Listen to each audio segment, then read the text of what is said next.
Well, good afternoon, everybody. We're happy to be here. We're here to talk about a new large-scale, long-term collaboration to investigate and prevent gun violence in Columbus and in Central Ohio. It's a partnership that has never been done at this scale before in Central Ohio. And I truly believe it is a game changer. We know generally that most violent crime is committed by the same small groups of people. They shoot up homes, they shoot up neighborhoods, they shoot up each other. And they make life miserable for people in their homes and the community. These are generally people who've been convicted of violent crimes before, sometimes many times. They can't legally, under current Ohio law, carry guns, but they do it anyway. They don't care about the law, and they don't care about who they hurt. But we all do. Those of us here today care about every single person living in Columbus and in Central Ohio, which is why we've come together to create a new investigative unit focused exclusively on fighting back against gun violence, those individuals who use guns in the commission of offenses. The new Central Ohio Crime Gun Intelligence Center, CGIC for short, is now up and running here within the Ohio Department of Public Safety. Although the office is considered law enforcement sensitive, we'll be providing media with this video after the event. This concept, which was originally developed by the ATF, puts law enforcement from various jurisdictions under one roof with one mission: to identify those responsible for gun violence and send them to prison so they can't hurt anyone else. The new Central Ohio Crime Gun Intelligence Center is made up of full-time investigators, intelligence analysts, and firearms examiners from the following departments: the Columbus Division of Police, the Ohio State Highway Patrol, the Ohio Narcotics Intelligence Center, the Ohio Bureau of Criminal Investigation, and ATF. Several other agencies, including the Franklin County Sheriff's Office, Franklin County Prosecuting Attorney's Office, and U.S. Attorney's Office, are also supporting this initiative. This is an intensely collaborative effort, with these agents sharing much more than just office space. They're sharing intelligence, they're sharing leads, and evidence analysis, all in real time to identify shooters first. They're combining their expertise, their technology, their manpower to zero in on the people who are shooting and killing others without remorse. They are together, and I just had the opportunity to take a look at it. I know Mayor Ginther is going to, after this is over. Being in the same room next to each other makes all the difference in the world. The National Integrated Ballistic Information Network, NIBIN, is the centerpiece of these investigations. NIBIN technology is just truly remarkable. I had the chance to look at this when I was the Attorney General. I've had the chance to, again, look at it today. It compares ballistic evidence from shell casings, allowing investigators to essentially map out a gun's criminal history, when it's been fired, and where. When crime scenes have the same gun in common, authorities can use that information, combined with other evidence like surveillance video, shot spotter data, and vehicle descriptions, to build a case and to identify who pulled the trigger at each offense. The Central Ohio CGIC started working cases shortly after the 4th of July this year, so we can give you some real examples of how this works. These cases are pending, and so we have to be very careful what we can say. Example number one: in June, someone fired shots into a home in Columbus. The gun wasn't recovered at the scene, but shell casings were. Investigators used NIBIN to make digital images of the shell casings, which were compared to other shell casings already in the NIBIN system.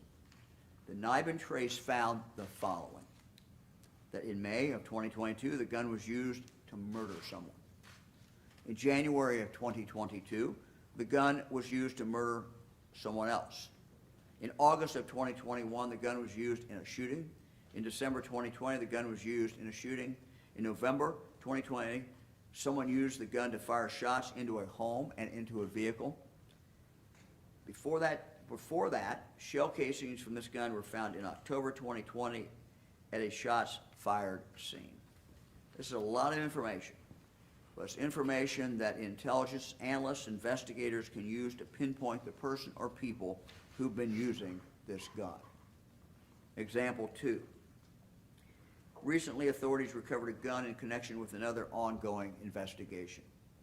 The gun was test fired, and the shell casing images were uploaded to the NIBIN system. NIBIN tied that gun to not one, but 3 separate shooting incidents that all took place this year in a span of just 1 month. Law enforcement can now use these case connections to determine who's responsible. This is truly the next generation of intelligence-based policing. Here at the Central Ohio Crime Gun Intelligence Center, we have 2 brand new NIBIN machines dedicated to tracing ballistic evidence, not just for the Columbus Police Department, but for any agency in Central Ohio.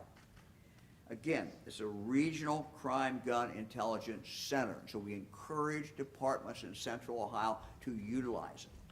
Any agency in Central Ohio can submit their evidence here for analysis and case support, and they can do that for free. NIBIN technology is not new technology, but until recently, access has been extremely limited. Although some of our larger law enforcement agencies have their own NIBIN machines, we all know Ohio is a big state, and many, many departments do not. Last year, with support from the General Assembly, we awarded around $10 million in grant funding to both the Ohio State Highway Patrol and the Attorney General's Office, Bureau of Criminal Investigation, to bring more NIBIN machines to Ohio. So if you're a law enforcement agency that is not in Central Ohio, you do have other options. I think the map is showing that somewhere. Yeah. We have just, if you look at the map, it kind of gives you an idea of what we're doing now and what we're going to be doing.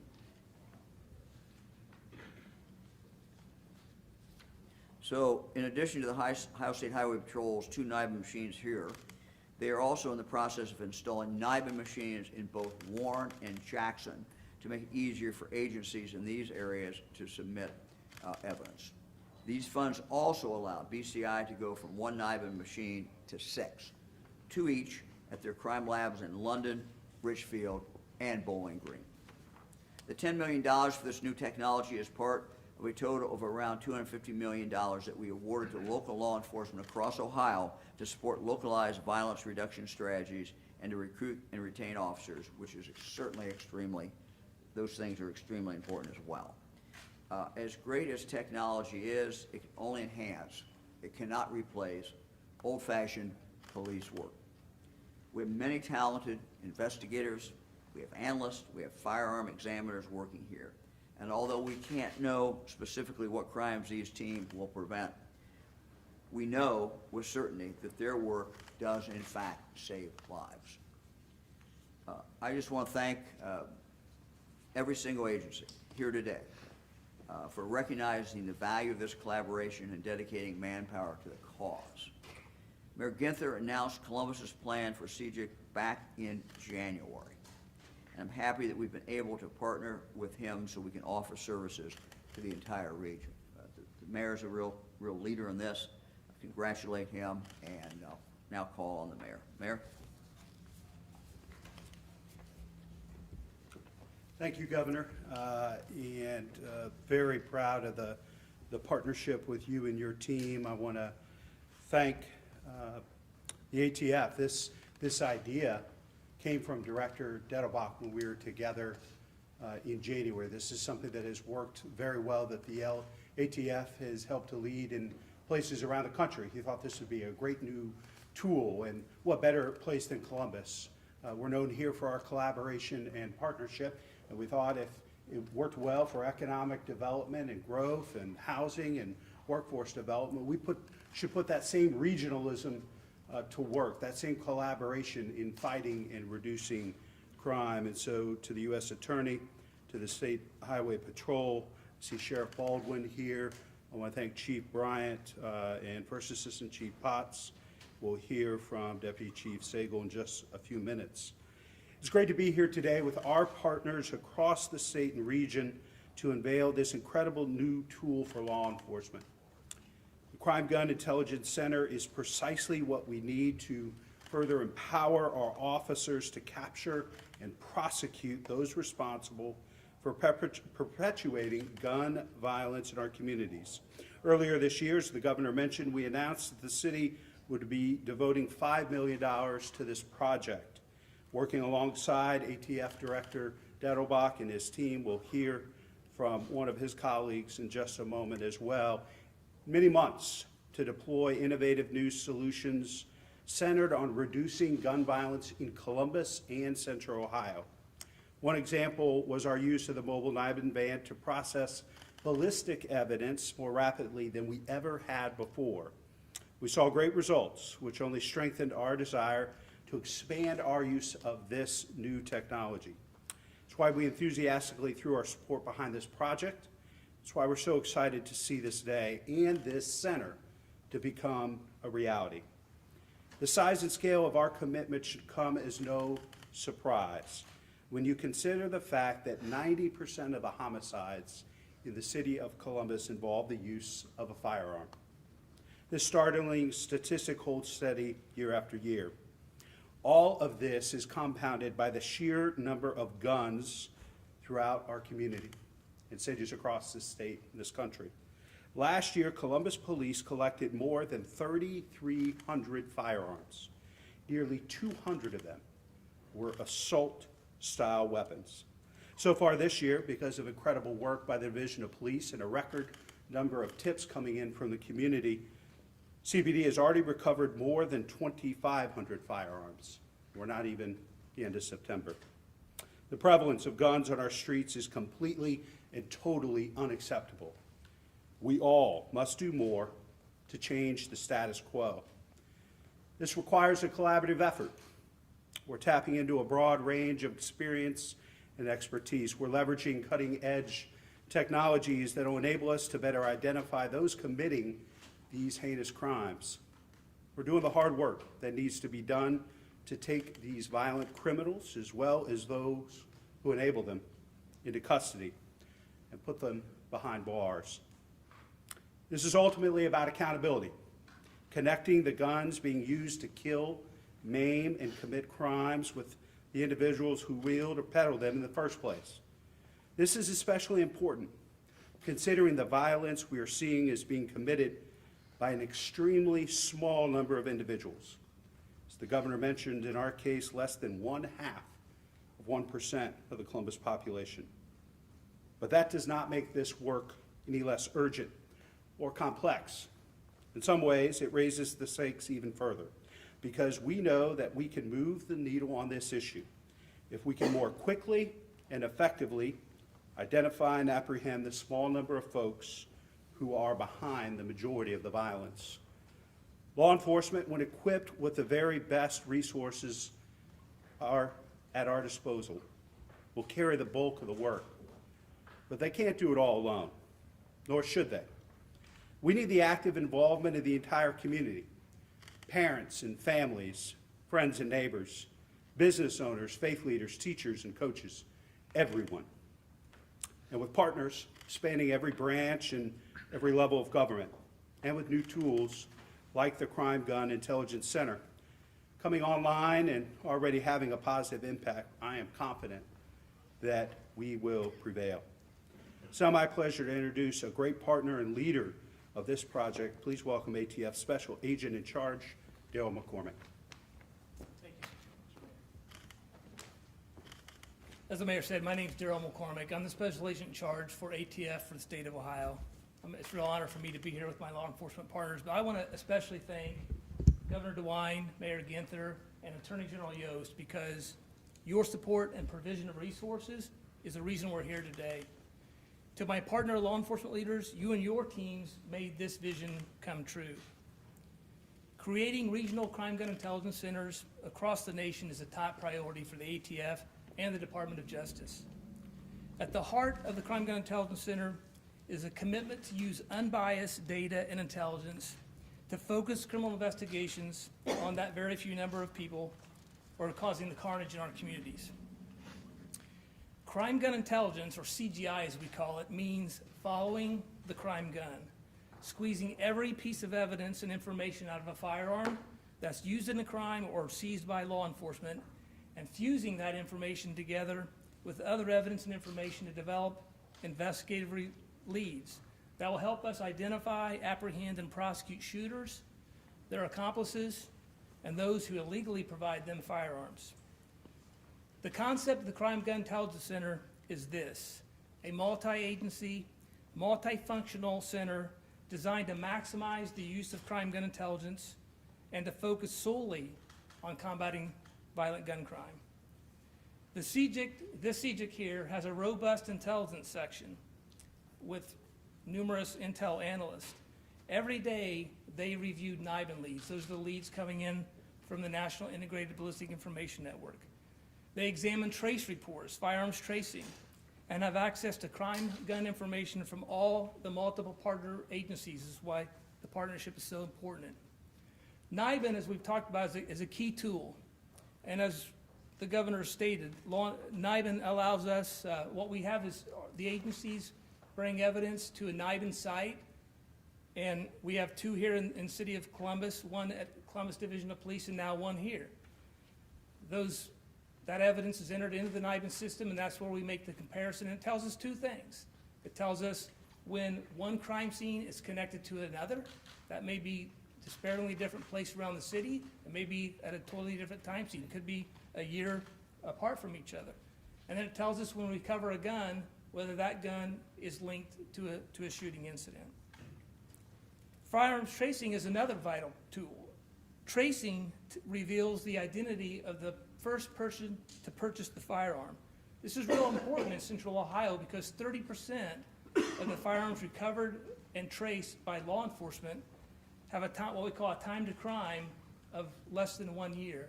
That means within 1 year of being purchased, they are recovered on the street involved in a crime. Taking these two tools and fusing the information that they reveal with information already collected is the essence of crime gun intelligence-led investigations. The CGIC also has a dedicated, robust investigative team to follow up on the leads generated by the intel team. This may mean that they lead or initiate investigations, or that they support other agencies or other units within the departments on their current investigations. So what makes the Crime Gun Intelligence Center unique? Well, there's really four things. First, it's the unprecedented collaboration in the form of total integration that you'll see in the CGIC with all the agencies working and sitting right next to each other. Second, unparalleled information sharing and robust intelligence support, which is key. This allows us to be intelligence driven. Third, the cross-jurisdictional authorities derived from all the agencies that are present. And finally, the sole focus of targeting trigger pullers, the shooters in the community, and those who illegally supply them with firearms. So I'm honored to be followed by Deputy Chief Sagel of the Columbus Division of Police.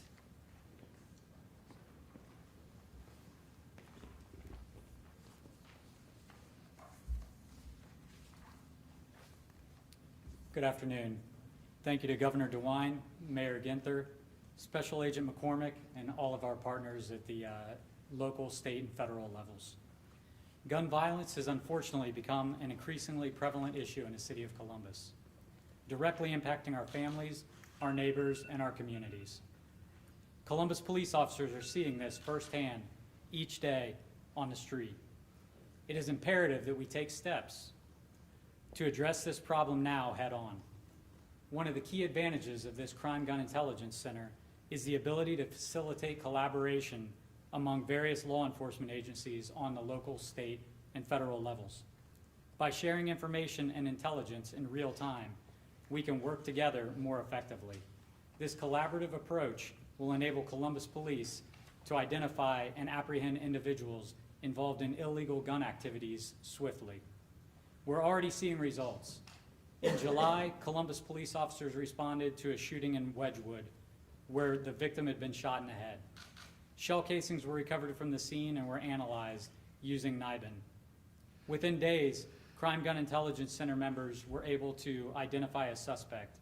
Columbus police officers worked quickly to locate the suspect and get them off the streets, a violent offender, along with 2 other convicted felons. In the process, officers recovered 2 firearms, including one that was equipped with a fully automatic conversion device. The Crime Gun Intelligence Center is a crucial step forward in our fight against gun-related crimes. By leveraging technology, collaboration, and community engagement, we can make significant strides in reducing gun violence and ensuring Columbus is the safest big city in America. Thank you, and it's my pleasure to introduce Ohio State Highway Patrol Colonel Jones.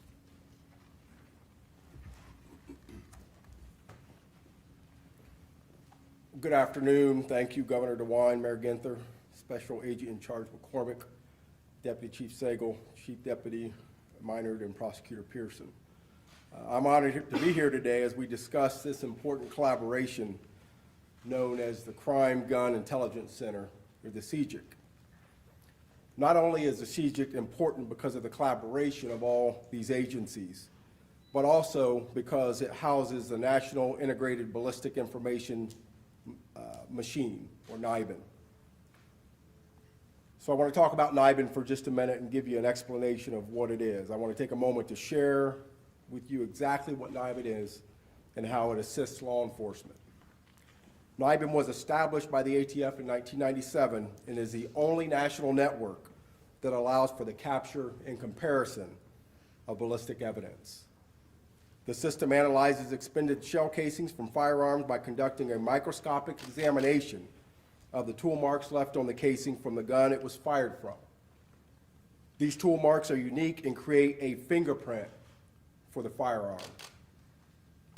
Once an analysis is taken, it compares it to millions of images from other NIBIN submissions in the system for matches and notifies all associated agencies when there is a match. This correlation information that is received allows agencies to work together on developing leads associated with crimes utilizing the same firearm. These correlations also assist law enforcement in determining which areas we need to focus efforts on to reduce violent crimes within communities. With respect to the patrol and our involvement, the patrol is honored to be involved in the everyday operations of the CGIC. And as you've heard here today, it's a collaborative effort, bringing law enforcement partners together to solve violent crime. The patrol has 2 dedicated intelligence analysts dedicated to the CGIC to assist the other agencies involved. The patrol has a trooper assigned with the task force as well. The patrol is also providing submission kits to rural law enforcement agencies so the CGIC can complete analysis for agencies across the state. And as the governor mentioned earlier, it's free of charge. We will continue to provide our uniform, criminal patrol, aviation, and investigative support to agencies needing assistance around the state in an effort, a collective effort, to reduce violent crimes. Again, I cannot emphasize enough how important the CGIC collaboration is to not only our communities, but also our partner agencies. The ability for all of us to work together to achieve expedited results, which in turn will make Central Ohio safer, a safer place to work, live, and raise a family, is the goal. Thank you, and please welcome Chief Deputy Rick Menard from the Franklin County Sheriff's Office.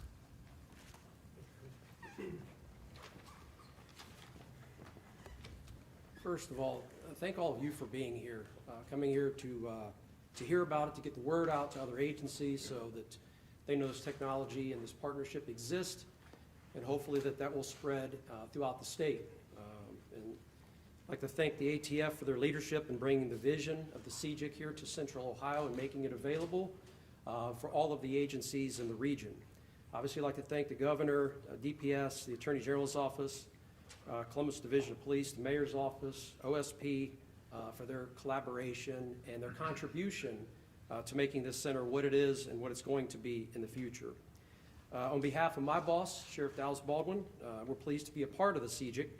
And the CJIC, as you've heard from some of the speakers here, it's going to knock down silos that have existed or continue sometimes to exist between local, state, and federal partners. And so bringing all of those partners under one roof to share information and to share resources is outstanding. You know, it's an intel hub, as you heard mentioned, evidence-based approach to connect incidents and cases in a more focused way for a better successful outcome as well. The collaborative work that certainly will help and to disrupt the pattern of shootings and prevent other shootings here in our community. And for us in particular at the Sheriff's Office, thank you, Governor, we were awarded some money here not too long ago to start an initiative, Covert, Central Ohio Violence Eradication Response Team. And so the CJIC works seamlessly with our efforts with Covert in terms of place-based investigations, but also that community outreach piece as well to connect people with resources to break this cycle as well.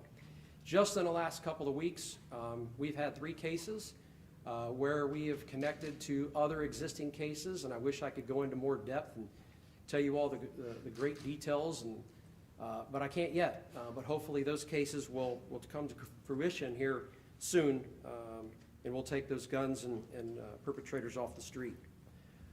One more example here. And so as has been mentioned here, historically, I've been in the business, at least investigations, for more than 20 years. And so what has happened in the past is evidence is collected, it's sent to, for the smaller agencies sometimes, sent to a lab, and because they're accepting evidence from all over the state or whatever, there's a lag time there in terms of weeks or months. And as you can tell, these guns are repeat offenders. And so by the time you get the results back, we're behind the 8 ball. We're 3 or 4 shootings behind trying to play catch up. And so the CJIC will help speed that up.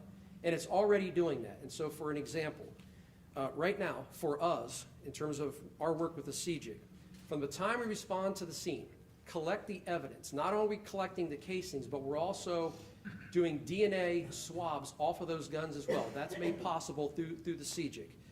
That gun is then test fired at our range or one of the partner agencies' ranges. Then there's an acquisition made in terms of comparisons over here at the CJIC. That used to take months. It's down to 1 hour. 1 hour. And so that's the power of bringing all of these great folks together and their willingness to contribute resources. So again, thank all of them, and thank you for being here.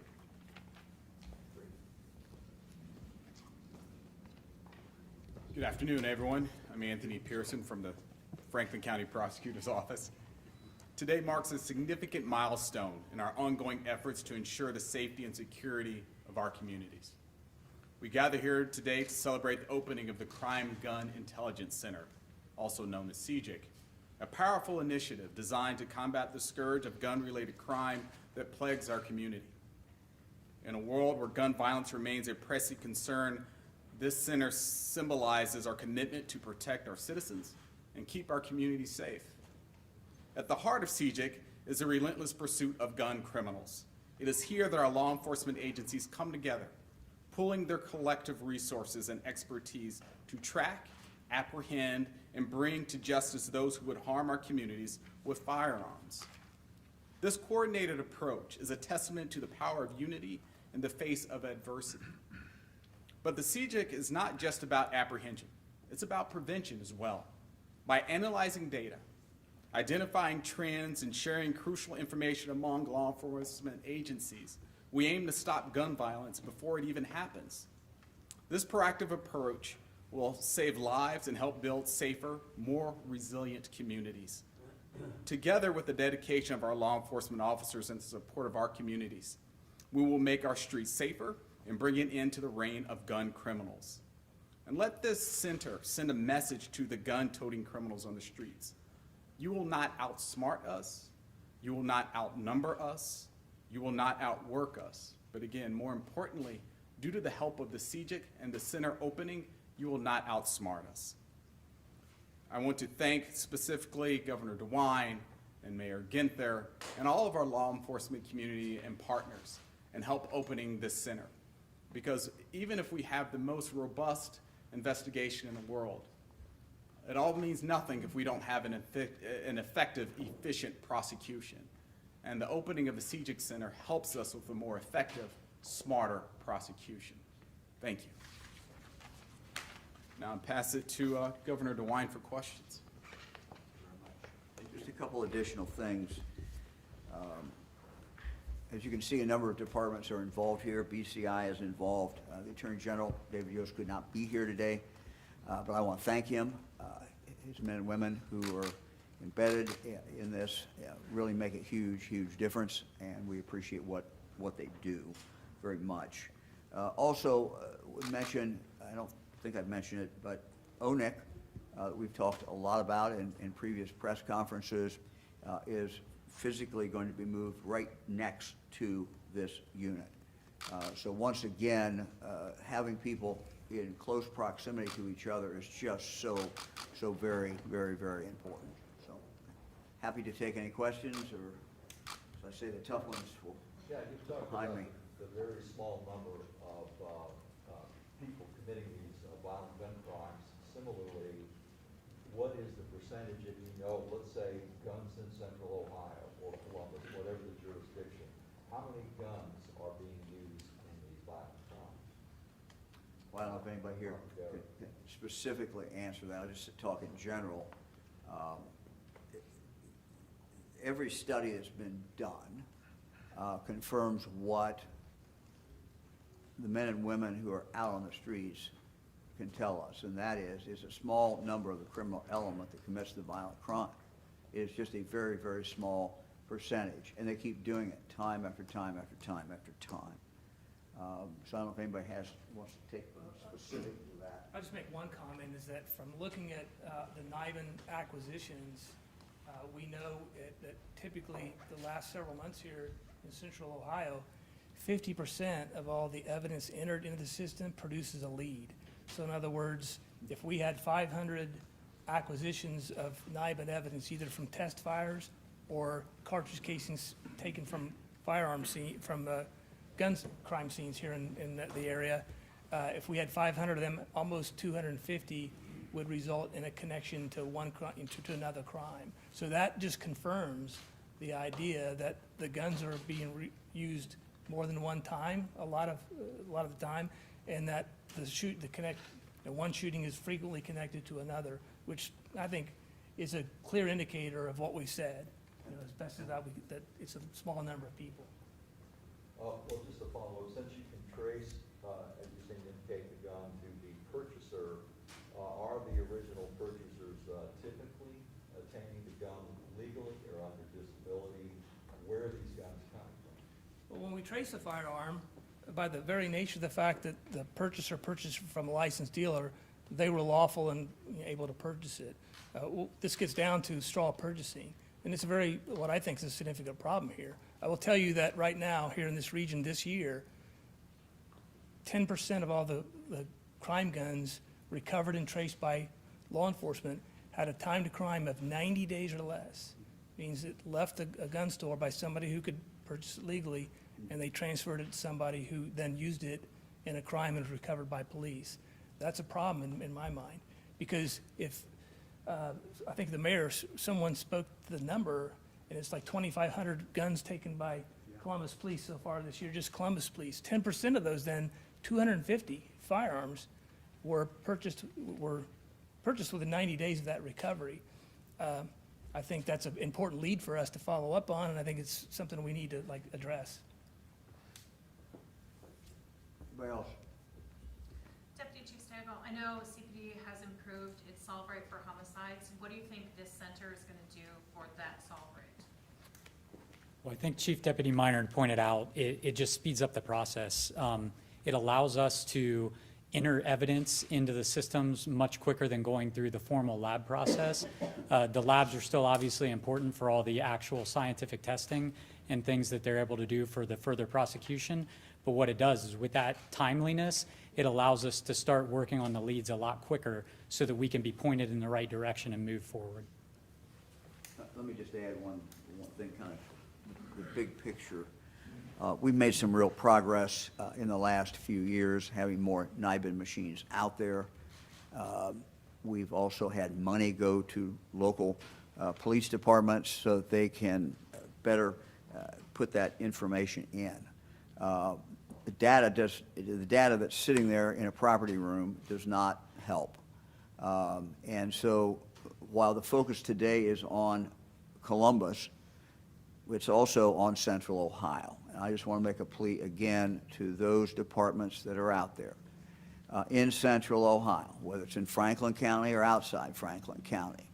If you go to a crime scene and you have these shells and you can't get them in, or you're not going to get them in, bring them in, and we will get them in. Look, the more data goes in, the better opportunity there is to solve crimes. Anybody else? How does this play a role, or can someone expand more on how it plays a role in prevention? Because a lot of this is looking at evidence after a crime has already happened. So where does the prevention aspect of this come into play? So obviously, if we're talking about guns being interconnected with other crimes, we're looking at the prevention of the next crime. So as these guns link to 7, 8, 9 different shootings, we obviously see a pattern there, right? And we know that there's going to be more associated shootings out of it. So again, when it comes to the timeliness and the collaboration, if we're able to identify these patterns quicker and then pick up on those patterns and then find that crime gun and then attach it to a suspect, take that suspect into custody, that's going to hopefully speed up our time of taking that violent offender off the street and get him into prosecution. Okay, anybody else? Many of these shooters appear to be quite young, which would suggest that their supply, if you will, is not static. So if you take, say we want to get these folks off the street, so you take one guy off the street who's maybe 21 years old, how do you break up this continual generation of folks willing to maybe step in and do that? I mean, it seems to me, is there an accompanying effort to, I don't know if it's gang culture or what it is, but how do you just not tread water on the number of people willing to do this? So we have a lot of different initiatives going on in the city of Columbus. We run different programs that help provide tools and programs for either young people or young adults that are basically kind of that next up person. So what we do is we're constantly trying to identify people through different means, that we're maybe seeing them showing up at different, either whether it be crime scenes and they're not necessarily a victim or a suspect, but they just kind of seem to be showing up at some maybe not great places for them to be at. We try to identify those people using our intelligence analysts, our gang enforcement unit, and our criminal intelligence unit to try to see what patterns those people produce as well. And then what we do is we work with the CVR program to basically get them resources to try to put them on a path. That's another collaborative partnership. I mean, basically everybody standing up here is part of that partnership as well. And, we do different kinds of either whether it be one-on-one contacts with people like that, or whether it be group interventions. And we offer them resources. We offer them a path to success. All right, thank you. That's some off-topic questions. Would you rather me just come up? So the redistricting meeting tomorrow, what prompted you to call that? Was there some development that occurred? Well, it's time. It's time to do it. I think there's progress being made in discussions. I think that I'm optimistic that we'll be able to move forward tomorrow. So is there We'll a see. co-chair? Is there a map? Well, there's almost a map, at least to start with. We're not quite there yet, but the House and the Senate going back and forth, but they're close. Republicans are close, and then we at least will have some place to start the process. So what we would hope is tomorrow that people have a map, introduce the map, get this thing rolling. I think once the issue of the map is dealt with, at least to start with, at least, that the chairmanship problem will resolve itself as well. So we'll see. Thanks, everybody.